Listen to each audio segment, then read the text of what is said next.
लोग कहते हैं कोई वजीफा बता दें रोजी में बरकत का, बीमारी दूर हो जाए, अल्लाह राजी हो जाए। अरे भाई, सबसे बड़ा वजीफा ही 5 वक्त की नमाज है। वो पढ़ते नहीं, बाकी वजीफे पूछ रहे हो हैं। यकीन करें, अहादीस में मजमून मिलता है, नमाज से रोजी में बरकत होती है, नमाज बीमारियों को दूर कर देती है, नमाज अंधेरी कब्र का चराग है, नमाज आपकी तबीयत को हशाश बशाश। पूछ रहे नमाज, अच्छा माशाल्लाह नमाजी मुझे देख रहे हैं, सुन रहे हैं, आप जब भी वुजू करते हैं बताएं कितना टेंशन रिलीज हो जाता है, बंदा नया हो जाता है। कारोबार काम काज से उठकर थका हुआ है, वुजू करे, नमाज पढ़े, उसके बाद लगता है नई एनर्जी आ गई, इतना फ्रेश कर देती है नमाज। नमाज पढ़े तो ना। नंबर 1, किसी सूरत नमाज कज़ा नहीं होनी चाहिए, मस्जिदों में आया करो। हाँ, कहा जाता है कि एक जगह पर डाकुओं की एक टीम ने किसी मालदार शख्स को लूटा, उसके घर में घुस गए। जैसे ही घर में घुसे तो उस शख्स की आंख भी खुल गई, उसने शोर मचा दिया। तो जैसे ही शोर मच गया तो डाकू भागने लग गए, तो मोहल्ले वाले भी उनको पकड़ने के लिए पीछे भागने लग गए। वो डाकुओं की जो टीम थी वो आगे आगे, मोहल्ले वाले चोर चोर कह के पीछे भागते रहे। आगे जाकर डाकुओं को एक मस्जिद नजर आई, कोई और जगह तो समझ नहीं आई, वो मस्जिद में घुस गए और मस्जिद में जाकर झूठ मूठ नमाज पढ़ने लगे। मोहल्ले वाले ढूंढते ढूंढते मस्जिद में आ गए, कहा यहाँ तो नमाजी नमाज पढ़ रहे हैं, डाकू लगता है कहीं और चले गए। वो डाकुओं को छोड़कर वापस चले गए। अब जो डाकुओं का सरदार था ना, बड़ा अक्लमंद आदमी था, उसने अपनी टीम को जमा किया और कहता है यार एक बात बताओ, आज मैंने झूठ मूठ नमाज की नकल की है, अल्लाह के घर में आ गया तो अल्लाह ने दुनिया की जिल्लत और रुसवाई से बचा लिया। अगर सच नमाज पढ़ेंगे तो फिर कितनी बरकतें मिलेंगी। अल्लाह इधर भी बचा लेगा, उधर भी बचा लेगा। मैं नियत करता हूं कि आज के बाद मैंने डकैती नहीं मारनी, मैंने हराम कमाना नहीं है, मैं तौबा करता हूं, तुम भी चाहो तो तौबा कर लो। उसके चेलों ने कहा हमारी डकैती में भी आप सरदार थे, अब जब तौबा आप कर रहे हैं तो तौबा में भी हम आपके साथ हैं। सबने तौबा कर ली, अल्लाह की बारगाह में रुजू लाए और नेक नमाजी बन गए। अब नमाज जो है ना, वो किस तरह और कहां कहां बचाती है। कुरान पाक में अल्लाह करीम इरशाद फरमाता है, इन्नस्सलात तन्हा अनिल फहशाइ वल मुनकर, कि बेशक नमाज बेहयाई और बुरी बातों से रोकती है। ये बड़ी कमाल की चीज है। लोग कहते हैं यार माशरे को ठीक करो। सच्ची बात यह है कि हम माशरे को नमाजी बना दें, बंदों को नमाज को ठीक कर लेंगे। अगर आप किसी की नमाज दुरुस्त कर लें और उसको नमाजी बना दें ना, हम कहें यार इसके अंदर ये भी बुरी आदत, ये भी बुरी आदत, ये भी बुरी आदत, आप इसको ठीक नमाज पढ़ना सिखा दें, बाकी काम नमाज कर लेगी। क्योंकि रब ने कुरान में फरमाया ना कि नमाज बेहयाई और बुरी बातों से रोकती है। नमाज शैतान पर पता है कितनी भारी है। शैतान जब नमाज फर्ज हुई ना तो शैतान रोने लगा, तो उसके शागिर्द जमा हो गए और रोने धोने की वजह पूछी तो कहता है अल्लाह करीम ने मुसलमानों पर नमाज फर्ज कर दी है। शागिर्दों ने कहा फिर क्या हुआ? शैतान कहता है मुसलमान नमाजें पढ़ेंगे और उसकी बरकत से गुनाहों से बच जाएंगे। तो चेलों ने कहा फिर हमारे लिए क्या हुक्म है? तो जवाब दिया, जब कोई नमाज के लिए खड़ा हो तो उसको एक कहे कि दाईं देख, एक कहे बाएं देख, और उसको उलझा डालो, कंफ्यूज कर दो, ताकि उसका दिल जो है वो नमाज में ना लगे। तो ऐ मेरे प्यारे इस्लामी भाइयों, यहाँ दो बातें बड़ी अहम हैं। एक तो नमाज शैतान पढ़ने नहीं देता, और पढ़ते हैं तो नमाज में ध्यान नहीं लगने देता। ठीक है ना। अब दो तीन चीजें जो मैं इंशाल्लाह इसको कवर करने की कोशिश करता हूं। सबसे पहले नमाज की अहमियत, हमारी लाइफ में नमाज की अहमियत कितनी है ये चेक करना। मतलब मुसलमान के जहन में वहम में होना ही नहीं चाहिए कि नमाज भी कज़ा हो सकती। कैसे हो सकता है? पॉसिबल ही नहीं है। लेकिन जनाब दुकान पे ग्राहक बहुत थे इसलिए जोहर चली गई, शाम जरा रश काफी था इसलिए असर चली गई, बस मगरिब मैंने इसलिए कज़ा कर दी कि ईशा के साथ पढ़ लूंगा, फजर में यार आंख नहीं खुलती है। कमाल है, इतने अजीब अजीब एक्सक्यूज लोग दे रहे होते हैं कि समझ नहीं आता कि मतलब आपकी कभी ट्रेन छूटी इसलिए कि सुबह ट्रेन थी आंख नहीं खुली, कभी फ्लाइट छूटी, कभी कोई आपका ग्राहक कहे या कोई अहम पार्टी कहे या आपका बॉस कहे कि सुबह 8 बजे फला जगह पहुंचना है, जरूरी है पहुंचना, आप 7:30 बजे पहुंच जाते हैं, अलार्म रखते हैं। बाकी तमाम चीजों की अहमियत है, हमारे नजदीक नमाज की अहमियत नहीं है। जिसके नजदीक नमाज की अहमियत है ना, पूछे नमाजियों से। कमाल बताऊं आपको, जो 5 वक्त का पक्का नमाजी है ना, वो बेचैन रहता है अगर उसकी कभी जमात चली जाए। उसको अंदर ही अंदर से अलार्म बजता है, यार मेरी ईशा बाकी है, मेरी मगरिब बाकी है। उसको चैन नहीं आएगा, उसकी बॉडी रिकॉल करती है, क्योंकि उसने अपने जहन में ये बिठा लिया है, ये सॉफ्टवेयर अपडेट हो चुका है कि कुछ भी हो जाए मेरी नमाज कजा नहीं हो सकती। मुबारक हो उन्हें कि जिनकी नमाज कजा नहीं होती। कैसे नमाज कजा हो जाए भाई? कभी हमारी नाश्ता कजा हुआ, कभी दोपहर का खाना कजा होता है कि नहीं यार आज फजर यार जल्दी में था, अब नाश्ता ही खाना भूल गया, अब दोपहर का खाना ही नहीं खाया। बॉडी रिकॉल करती है, भाई बॉडी बताती है कि यार दोपहर का खाना नहीं खाया, भूख लग रही है।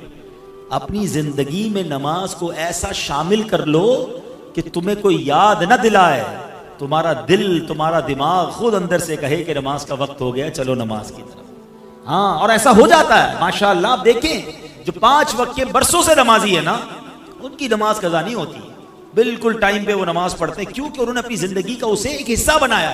कुछ लोग हिस्सा नहीं बनाते, मूड आता है जैसे अभी बयान हुआ कल से नमाज पढ़ूंगा, 3 दिन बाद फिर नमाज खत्म। वो जोश आता है, जोश अपनी जगह पर। आपको रूटीन बनानी होगी, आपको पहले अपने आप को समझाना होगा। और नमाज कितना जरूरी है आपको पता है? अहादीस में फरमाएगा अस्सलातु इमादुद्दीन, नमाज दीन का सुतून है। अब इस मस्जिद में ये सुतून नजर आ रहे हैं आपको, पिलर। अल्लाह ना करे कोई पिलर काट दे, क्या होगा? इमारत गिर जाएगी ना। तो हमारे और आपके दीन का पिलर ही नमाज है। पिलर ही नहीं है तो इमारत कैसे खड़ी हुई?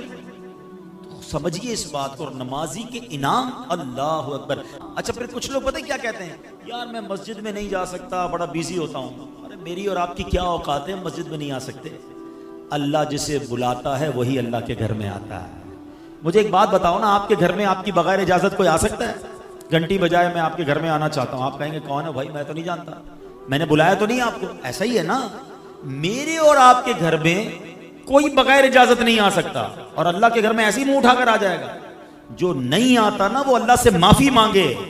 हमारे ऐसा होता है कि दुकानदार, दुकान का मालिक मस्जिद में नहीं आता, और उस दुकान पर काम करने वाला 5 टाइम मस्जिद में जाता है। अल्लाह से माफी मांगो कि अल्लाह मैंने ऐसा जुर्म क्या कर दिया, इसको 5 टाइम बुलाता है, मुझे 1 टाइम नहीं बुलाता, ये मेरा कसूर है। अल्लाह नाराज हो गया है, कहीं ऐसा तो नहीं कि रब नाराज हो गया? माफी मांगा करो और जाया करो मस्जिद में। खुश नसीब हैं जो रोज मस्जिद में आते हैं। और एक और मजे की बात बताऊं, मस्जिद किसका घर है जरा बताइए? आपके घर मेहमान आता है, आपकी क्या तमन्ना होती है? मेरा मेहमान खुश होकर जाए, हैं, राजी होकर जाए। तो करीम के घर में आओगे तो वो वैसे ही वापस लौटा देगा, वो तुम्हें खुश करके लौटाएगा, झोलियां भर के लौटाएगा। फिर एक और प्रॉब्लम, मस्जिद में जाते भी हैं तो मस्जिद का अदब ही नहीं है। जैसा मुंह आया है, जैसे कपड़े पसीने वाले मैल वाले वैसे ही लेकर चले गए मस्जिद में। ये ना करें। किसी सेठ के घर पे जाते हो ऐसे कपड़े पहनकर, किसी दावत में जाते हैं और तैयार होकर परफ्यूम लगाकर अच्छे कपड़े इस्त्री करके, अल्लाह के घर में जैसे ही मुंह उठाया गया, ना करो। मस्जिद का इकराम करो, मुंह भी साफ हो, लिबास भी साफ हो, एहतमाम करें। आप कहें क्या करें जनाब, जॉब करते हैं, कपड़े मैले हो जाते हैं, एक सूट रख लें अलग से, नमाज के वक्त पहने उसे। बुजुर्गों ने नमाज के लिए अलग लिबास रखे हुए थे, खुशबू लगाते थे। एहतमाम करोगे ना, जितना मस्जिद का अदब करोगे उतना नवाजे जाओगे। तीसरी बात, मस्जिद में आकर भागा ना करो, जल्दी ना मचाया करो। ये भी बड़ा प्रॉब्लम है। उलमा ने बड़ी प्यारी मिसाल दी है कि मोमिन की मिसाल मस्जिद में ऐसी होती है जैसे मछली पानी के अंदर होती है, कैसे पुरसुकून होती है पानी के अंदर। और मुनाफिक की मिसाल जैसे मछली पानी के बाहर होती है। अब अपने दिल से पूछ लो, हम जब मस्जिद में आते हैं हमारे दिल की कैफियत क्या होती है? यार जल्दी खत्म हो जाए बस, किसी तरह, लेट हो रहा है यार। अभी तक इमाम साहब कभी 2 मिनट नमाज लंबी कर दे तो लोग नमाज इमाम साहब को पकड़ लेते हैं, हजरत आपने आज 2 मिनट ज्यादा ले लिए, 1 मिनट दुआ लंबी करा दी। अल्लाह के बंदे, तुझे 2-3 मिनट अल्लाह के घर में बैठकर प्रॉब्लम हो रही है। अच्छा, यही एतराज करने वाला बाहर पान की दुकान पे आधा घंटा खड़ा रह जाएगा, उसको वहां प्रॉब्लम नहीं है। यहां प्रॉब्लम है कि 3 मिनट ज्यादा क्यों, इमाम साहब 1 मिनट लेट क्यों, और दुरूद पढ़ लेता है 1 मिनट। भाई अल्लाह के घर में बेसुकूनी कैसी? अपने दिल से पूछो कि मैं अल्लाह के घर में जाता हूं तो बेचैनी क्यों होती है? दिल का इलाज करो, सुकून से बैठा करो। दुनिया में कोई बड़ा सेठ साहब हमें बुलाए, बहुत बड़ा आदमी, और हमें कहे कि भाई 5 मिनट के लिए आपका टाइम है, हम चले जाएं, और 10 मिनट बिठा ले, हम बाहर आके कहते हैं यार मुझे तो 10 मिनट बिठाया है, मुझे 5 मिनट 15 मिनट एक्स्ट्रा टाइम मिल गया। तुम्हें दुनिया वाला 10 मिनट ज्यादा बिठाए तुम खुश होते हो, अल्लाह के घर में 5 मिनट ज्यादा बैठने के लिए तैयार नहीं होते हो। ये ना किया करो, बैठा करो। मैं आपको और मशवरा देता हूँ, हम सारे ही परेशान हैं, जितने बैठे हैं सबके साथ कोई ना कोई कहानी है। कोई बीमार होगा, कोई कर्जे में होगा, किसी के रोजगार के मसले, कोई औलाद की प्रॉब्लम में, सारी दुनिया में प्रॉब्लम्स ही है ना। मस्जिद में आया करो, नमाज खत्म भी हो जाए करे ना, दुआ भी हो जाए, फिर भी बैठा करो, 2-4 मिनट अकेले में बैठ जाए बस, फिर अल्लाह से बातें किया करो। हाँ, मजे की बात बताऊं, दुनिया कायनात में बड़े लोगों से बात आसान नहीं है। किसी से फोन करो तो नंबर ही नहीं मिलता बड़े आदमी का, उठाता ही नहीं कोई फोन हमारा है। बीच में सेक्रेटरी होता है, साहब बिजी हैं, अच्छा बात करनी है 3 दिन बाद, इतने बजे कॉल करना, 5 मिनट की कॉल। बड़े आदमी से बात करना इतना मुश्किल। आओ मैं बताता हूं, जिसने कायनात बनाई है ना, उससे बात करने का कोई प्रॉब्लम नहीं है। जितनी बात करनी है बात करो। हाँ, अल्लाह दिल की बात भी सुनता है। तुम्हारी जबान में बात करो ना, कोई ट्रांसलेटर जरूरी नहीं है। बात पता है कैसे होगी? टेलीफोन डायल कैसे होता है? मौला अली फरमाते हैं कि जब मेरा जी चाहता है रब मुझसे बात करे, मैं कुरान पढ़ने लग जाता हूँ, और जब जी चाहता है मैं रब से बात करूं तो मैं दुआ करने लग जाता हूं। ये जो दुआ है ना, हाथ उठाना, ये डायरेक्ट डायलिंग है। बस अब आप बोलते जाएं, आपने हाथ उठाए, बल्कि हाथ भी उठाना दुआ के लिए जरूरी नहीं, अदब है, ना भी उठाएं, आप सर झुका के बैठे अल्लाह से बातें करो ना, वो दिल के हाल भी जानता है। कहो ना उससे मैं बीमार हूं, कहो ना उससे मैं परेशान हूं, कहो ना मालिक में फंस गया हूं। अल्लाह से बात नहीं करते, रब के सामने नहीं जाते, सबके सामने जाते हो, सारे मोहल्ले को बताते हो ये प्रॉब्लम, ये परेशानी, कारोबार डाउन, मार्केट अप डाउन। वो क्या कर लेगा भाई? मैं तो जिसकी बारगाह में सर झुकाने का कह रहा हूं, वो हल्लल मुश्किलात है, वो मुसब्बिबल असबाब है, वो मुश्किलों को दूर करने वाला है। हमारे पास ही वक्त नहीं है उससे बात करने के लिए। नमाज पढ़ा करो, मस्जिदों में आया करो, वक्त बिताया करो, अल्लाह से बातें किया करो, फिर देखो वो करीम कैसे तुम्हारी मुश्किल दूर करता है। मुझे एक बात बताए ना, जब भी मैं और आप अपनी माँ के पास गए किसी तकलीफ की वजह से, माँ ने क्या किया था? सीने लगाया था ना, दुआएं दी थी ना, झटका तो नहीं था। तो माँ जब इतना प्यार करती है, हम तकलीफ में जाएं तो वो तो कई माँओं से ज्यादा प्यार करने वाला है ना। उसको पुकारो तो सही, उससे मांगो तो सही, हाथ तो उठाओ, दुआ तो करो, सर तो झुकाओ। नमाजें कज़ा करने वाला, मस्जिद से दूर भागने वाला कैसे उम्मीद करता है कि अल्लाह मेरी दुआ कबूल फरमाएगा और मुझ पर मुश्किलें आसान फरमाएगा? हम खुद ही रब से भागे हुए। तो नमाज से दोस्ती, मस्जिद से दोस्ती थाम लो, किसी सूरत नमाज कज़ा ना हो। अच्छा, मैंने एक तरफ तो नमाज के फजाइल बयान किए। नमाज पता है कैसे कैसे फजाइल है? नमाज के बारे में मेरे आका ने फरमाया, जुइलत कुर्रतु ऐनी फिस्सलाह, नमाज में मेरी आंखों की ठंडक है। हम कहते हैं गुलामी रसूल में मौत भी कबूल। जिसको मौत कबूल है उसको नमाज कबूल क्यों नहीं है? पहले तो नमाज है ना, मौत की बारी तो बाद में आएगी। खाली नारे लगाने आते हैं। और फिर सुनो, सबसे बड़ा इनाम पता है नमाजी को क्या मिलेगा? कि बरोज़े कयामत उसको अल्लाह करीम का दीदार नसीब हो, रब का दीदार। आ रहा है ना, मेराज का महीना है ना, 27 रजब को सब फिर सुनेंगे इंशाअल्लाह आका की मेराज के वाकया। तो आका को तो मेराज नसीब हुई, हम गुनाहगारों के लिए भी चांस है कि जो नमाजी होगा अल्लाह करीम कयामत के बाद जन्नत में उसको अपना दीदार अता फरमाए। अब आपकी मर्जी है, अल्लाह का दीदार करना है तो नमाजें पढ़ो। अच्छा, लेकिन ऐसा नहीं कि नमाज ऑप्शनल है, पढ़ ली तो पढ़ ली, नहीं पढ़ी तो कोई मसला नहीं। नहीं जनाब, सबसे बड़ा गुनाह, बड़े से बड़े गुनाहों की जब भी लिस्ट आप देखेंगे ना, कबीरा गुनाहों की लिस्ट, उसमें नमाज ना पढ़ना शामिल होता है। कि कोई शराब पिए, लोग कहते ओहो शराब पीता है, ओहो ये जुआरी है, ये हीरोइनची है, ये फला गलत काम, बदकारी करता है।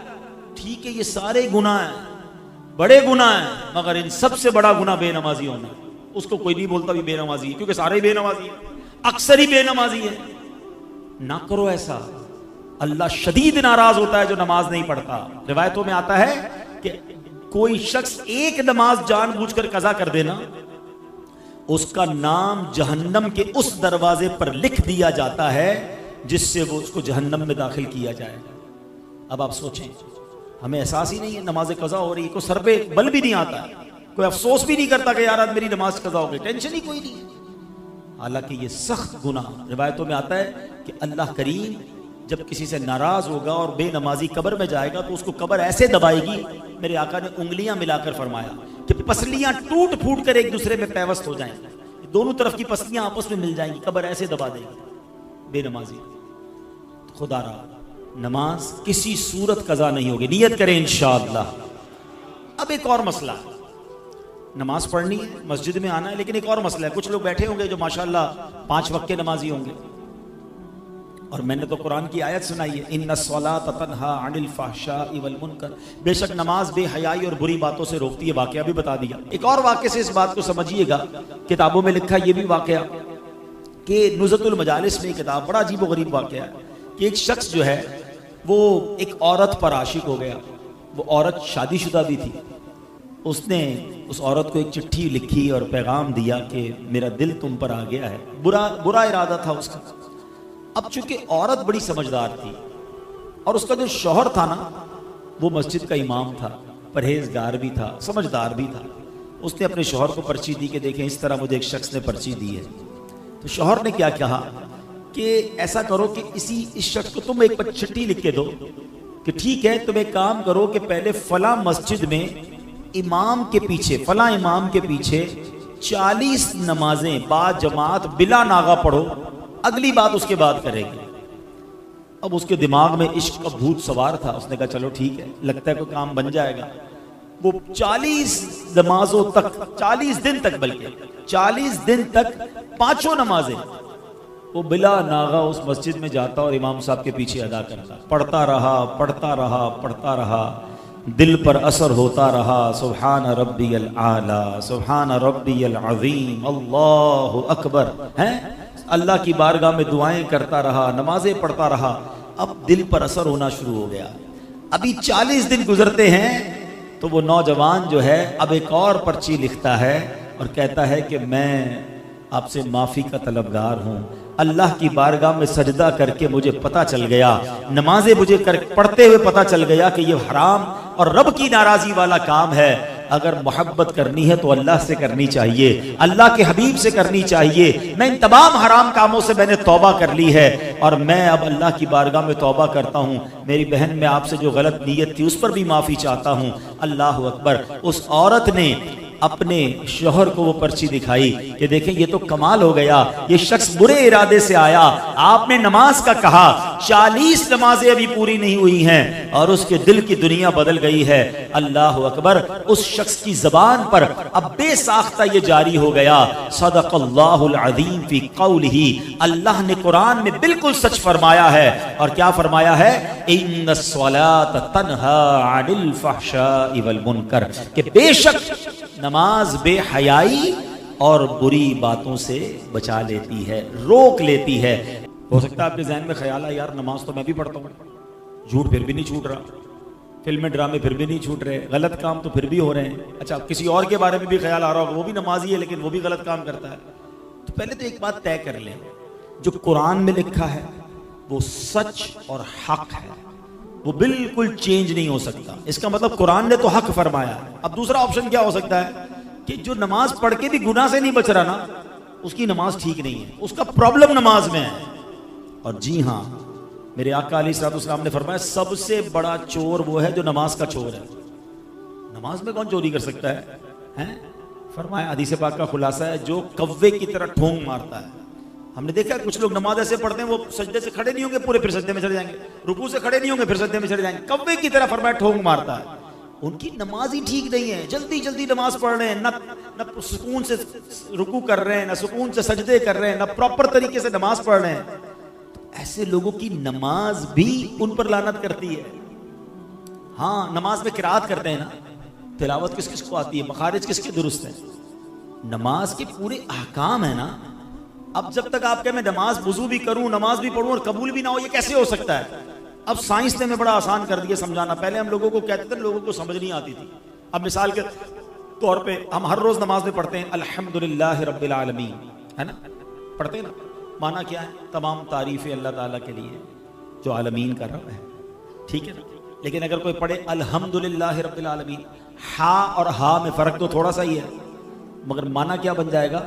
तमाम शोले और बुराइयां अल्लाह ताला के लिए। अब जिसके तलफ्फुज़ ही ठीक नहीं है, उसकी नमाज का क्या हाल हो रहा होगा? सवाब मिलेगा उसे जो ये कहेगा कुल हुवल्लाहु अहद, कहो कि अल्लाह एक है। कोई कहे कुल हुवल्लाहु अहद, हा की जगह हा पढ़ दे, माना बन जाएगा बुज़दिल है। अब बताओ क्या माना बनेगा, नमाज में क्या फायदा होगा? नमाजें पढ़ी जाओ, सर्दी में वुजू भी कर रहा है बेचारा, नमाज भी पढ़ रहा है, मगर ना मखारिज ठीक है, ना सजदा ठीक है, ना कहीं नमाज सीखी है, तो नमाज कैसे बेहयाई और बुराई से रोकेगी? सीखी कहाँ है नमाज? आप यहाँ मार्केट में काम करते हैं, आपने काम सीखा है, किसी कारीगर के साथ बैठकर आपने कढ़ाई सीखी होगी, सिलाई सीखी होगी, किसी उस्ताद से शागिर्दी इख्तियार करके काम सीखा। नमाज किधर से सीखी मुझे बता दें? क्यों यार, वो अब्बू जैसे पढ़ते थे वैसे हम पढ़ते थे, मोहल्ले में लोग वुजू करते हुए देखा वैसे ही वुजू करना शुरू कर दिया, ऐसे तो नहीं होता ना। अच्छा, फिर जब ऐसी बात हम करते हैं ना कि यार तलफ्फुज की गलती या नमाज के फराइज वाजिबात की गलती नमाज फासिद कर देती है, तो शैतान भी तो है ना, तो शैतान कान में आवाज डालता है यार ऐसा थोड़ी होता है, अल्लाह माफ करने वाला है, थोड़ा बहुत तो चलता है।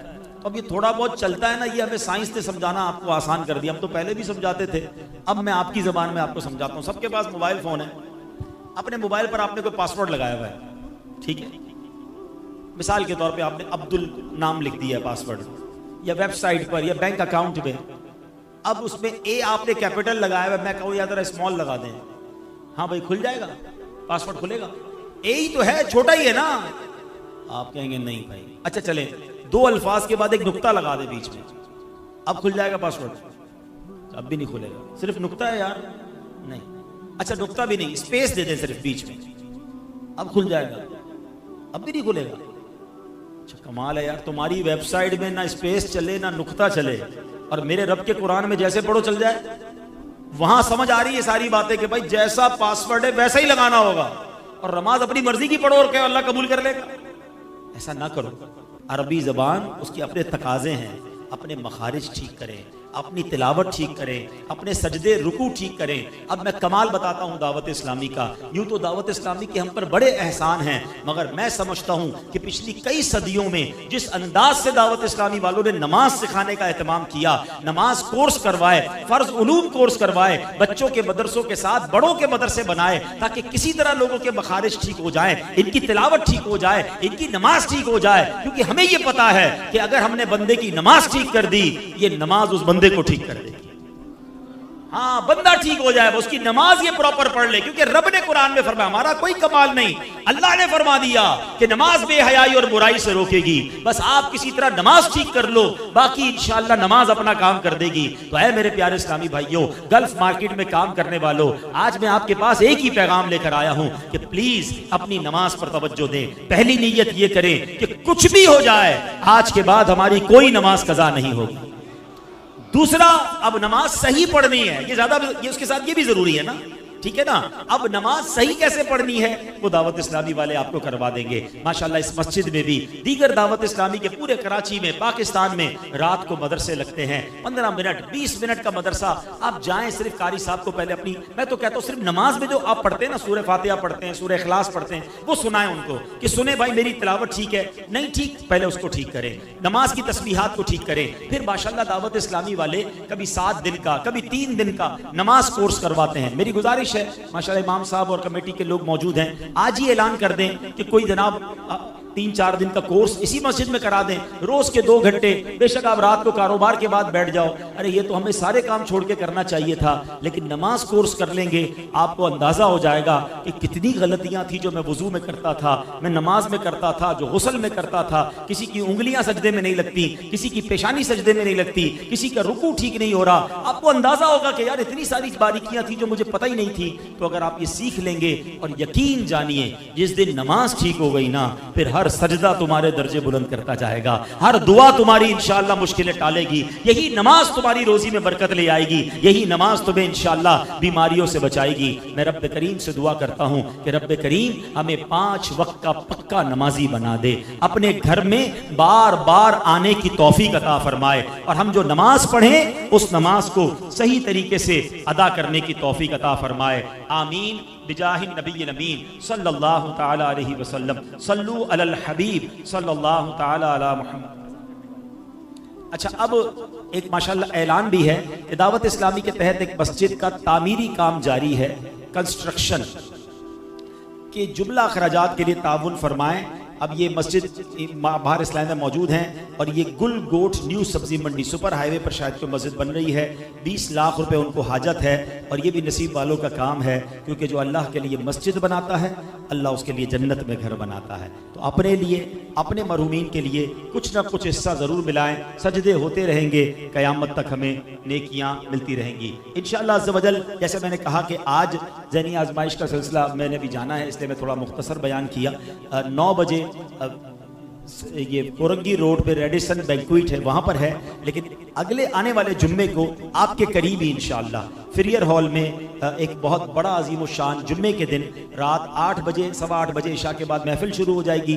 9 बजे प्रोग्राम होगा और उस प्रोग्राम में इंशाअल्लाह जहाँ सवाल जवाब के ज़रिए बहुत कुछ आपको सीखने को मिलेगा। किबला मुफ्ती कासिम साहब सुन्नत भरा बयान भी फरमाएंगे, दरसे कुरान भी होगा, तो आपने उसमें भी आना है। और इंशाअल्लाह एक और माशाअल्लाह मस्जिद, सुभान अल्लाह, तो मस्जिदों की बाहर आई हुई है। बंस रोड के लिए भी कोई मस्जिद के लिए इस्लाम में मौजूद हैं, तो इनके लिए भी आप ताबून करें। अल्लाह पाक इनको कामयाबी अता फरमाए और अल्लाह का घर खैर से तामीर हो जाए। अब इंशाअल्लाह यहाँ पर मजीद प्रोग्राम जो है वो आगे चलेगा